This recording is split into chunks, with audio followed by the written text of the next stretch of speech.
Hello, ladies and gentlemen, the Blue Hedgehog 2010 here, coming with you with a game that I've been wanting to cover for a while, but, under circumstances I couldn't get around to it just yet, but, now is a good time to be going through this game because, hey, it's Halloween, almost, I guess. Anyway, welcome to Double Switch. This game was originally released on the Sega CD add-on for the Sega Genesis. It didn't really catch on, I guess. I mean, it has a bit of a cult following, ever since the initial release, I guess. I don't know. I never really caught on until the 25th edition has, not 25th edition, but 25th anniversary edition has released on Steam and other platforms, which is what we're covering in today's playthrough, the 25th anniversary edition on the PC. So, what's the story on this game, you may ask? Well, if you happen to notice that on the main menu, we have some, some theater bonus content, which we can't access until we get A rank. Oops. But, anyway, we can go to instructions, and then we can learn more about the story via the Edward Arms.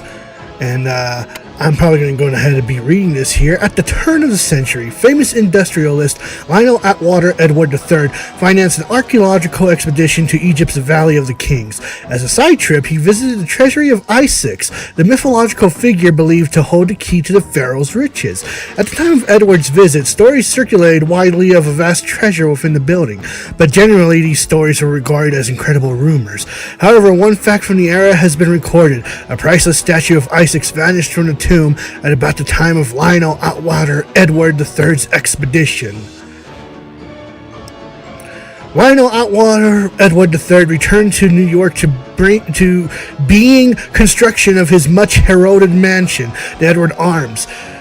Colonists of the day were quick to spot the Egyptian influence in the building. Most conspicuous of all was the grand entrance hall, built to resemble the interior of the Egyptian temple. Lacing through the building like veins were dumbwaiters, laundry chutes, elevator shafts, and staircases. The building was praised and scorned by different architectural factions. Rumors grew up around it. One neighbor claimed that its rumbling sometimes woke her from her slumbers. Instead, the Edward Arms was once an elegantly appointed palace where presidents dined and dignitaries pantis, whatever the fuck that word says. And despite years of decline, some of that elegance still peeks through at us. Yes, well, Lionel Atwater Edward III died shortly after the completion of the Edward Arms of what were reported at the time to be natural causes. His funeral was a society affair. Always the eccentric, he chose to be buried in his archaeological khakis, with what one newspaper described as a souvenir of his archaeological pursuits in his hands. Years passed, and over time, the family fortune seemingly disappeared. Though his descendants still lived in the house, rumors persisted that somewhere within he had hidden a vast haul of treasures. The neighborhood deteriorated. The heirs were forced to convert the once stately mansion into an apartment building. The laundry chutes were forgotten. The dumb raiders rused. Succeeding generations made alterations to the grand estate. Some knew what they were doing. Others didn't. Until Eddie went to work.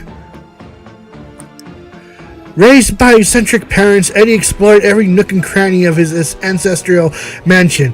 He found the ancient dumb raider and wove it up and down. He explored the long-forgotten laundry chutes. He found hidden spaces behind the walls where, decades ago, tens had stashed their ill-gotten cash. He also uncovered secret passageways and chambers his grandfather had built. Eddie knew the Edward Arms more intimately than anybody has ever known the building. It was his world, his secret. He loved it. And Eddie wanted to protect it from enemies outside and in. Fearing that was pre-tied to burglars, he built an elaborate security system. As time went on, the criminals became more sophisticated. So too did Eddie's system. Some traps were designed to ward off intruders, others to punish, a few to eject unwanted probing strangers from the building, a do-it-yourself criminal justice system. As our story begins, someone has trapped Eddie in the basement and switched off his controls. So yeah, that's all you're going to be getting at the start of this game. That's all there is to the plot and the instructions. There is a how to play options. Oh, I guess there's more.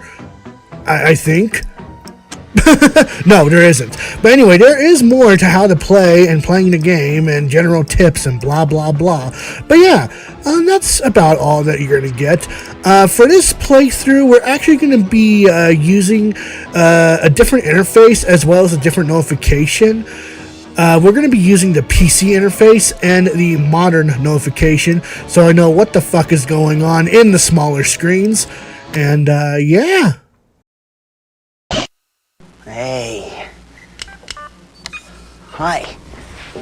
My name is Eddie. I need your help. This is my building. And since the neighborhood really sucks, I've built all these traps and security systems to protect the people who live here. The problem is some bonehead locked me in the basement and cut off my controls.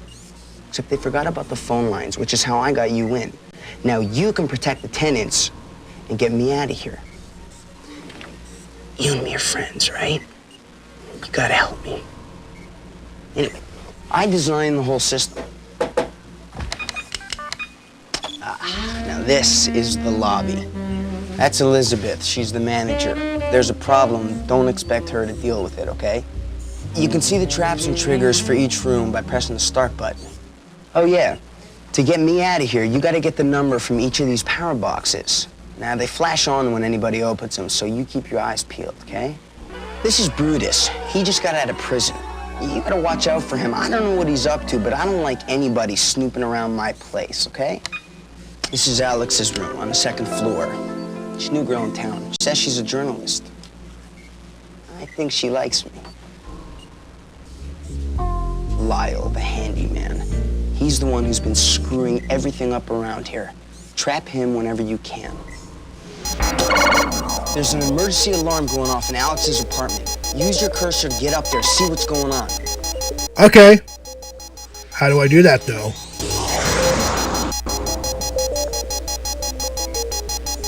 What are you doing? Get with it. Come on, she's in trouble. Help her out. Go. What's going on? Are you just sitting there?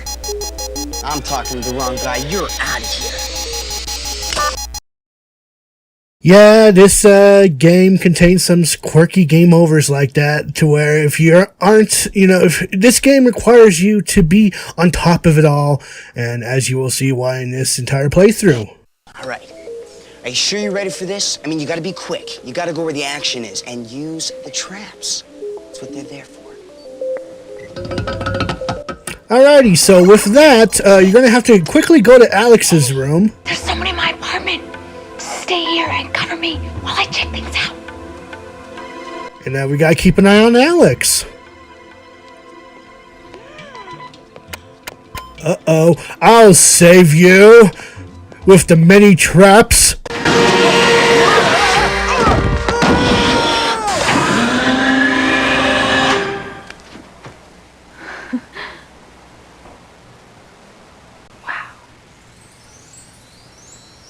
Maybe somebody doesn't want me writing this story. This could be just what I've been waiting for. This could be really big. You're awfully excited about this, Alex. I'll leave you to it. Hi, Brutus. How you doing, buddy? Looking dapper with your suit. When I come back, I want you gone. Oh, okay. Well, fuck you. I guess I won't be protecting you. Oh man, this is so awesome. I just love listening to cheesy music and all that, and You let those suckers get to the power box, and now we're all cut off. yeah, here's the thing about Double Switch. It's all about trial and error. You really have to keep an eye on the notifications, and because of that, you can't pay attention to plot. What kind of bullshit game is this? You again? Oh, come on, get with it. Get me out of here. Okay. So really, on top of trying to rescue the tenants and keep them safe, we gotta try to collect the combination lock to get Eddie out of the basement. And to do that, we're going to have to keep an eye on the notifications that are located on the left side of the FMV screen. This is why I'm mainly going to be playing on modern settings, because it allows me to see what's going on the screen rather than telling with the green bars, orange bars, purple bars, or whatever. If I want your help, I'll ask for it. Good afternoon, girls. This package came for you. At least I think it's for you. The label was quite unreadable. Some kind of an Egyptian statue. Seems like your kind of thing, Phoebe. Thank you, Mrs. Edward. Elizabeth, girls. Call me Libby. I don't know a package that has so many fragile stickers on it. But hey, look, here's the punk that did something to the power. Let's go ahead and take care of him this time. So yeah, you want to keep an eye on that at all times. And I mean at all times, because if you let a bad guy access the power switch, that's game over. Like I said, this game is all about trial and error. You want to know what I really love about this game? The way the bad guys are captured when you successfully capture them. Didn't I just take care of you a room ago? Anyway, there's one of the codes. And we need to access 4 of them.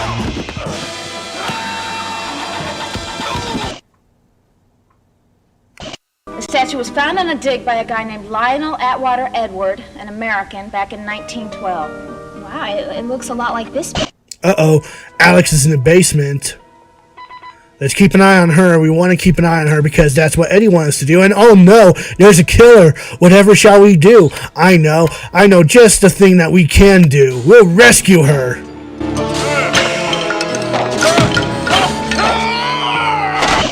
What are you trapping Brutus for? How many times do I have to tell you? We don't trap tenants. We need the money. Okay, so Bruce is not the killer. He's the tenant. Oops. But, alrighty. That's okay. We'll just go on ahead and, we'll take care of what Eddie wants us to do. Take care of Lyle the handyman. Oh, no. Boom. Yeah, all right. Good job. That should slow him down. Very nicely done. Why, thank you. At least we're getting back on track. We got... I may have met him at some point. Oh, yes. Now I know the gentleman you fellas are looking for. He's in room 232. Also, I would like to mention that this game is, has a lot of star power. Like, there are some people on this game that you may recognize.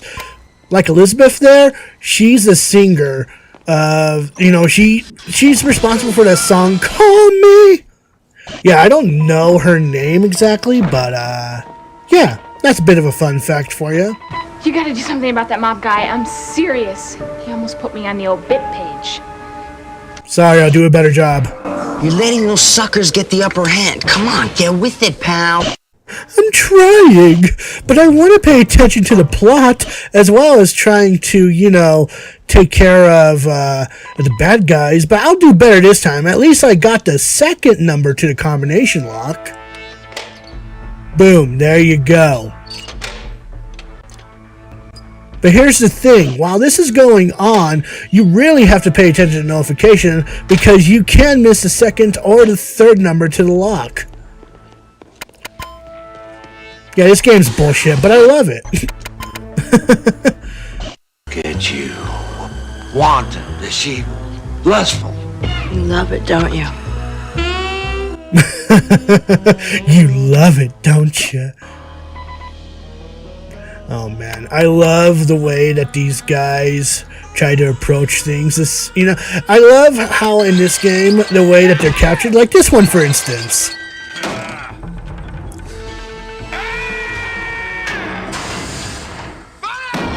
That's some Looney Tunes bullshit right there. Uh-oh, but like I said, you gotta keep an eye on storage, and... Those suckers get to the power box. And now we're all cut off. Hey, I messed up and managed to miss the power box. I don't know how, but, we'll try again in the next part. So until then, ladies and gentlemen,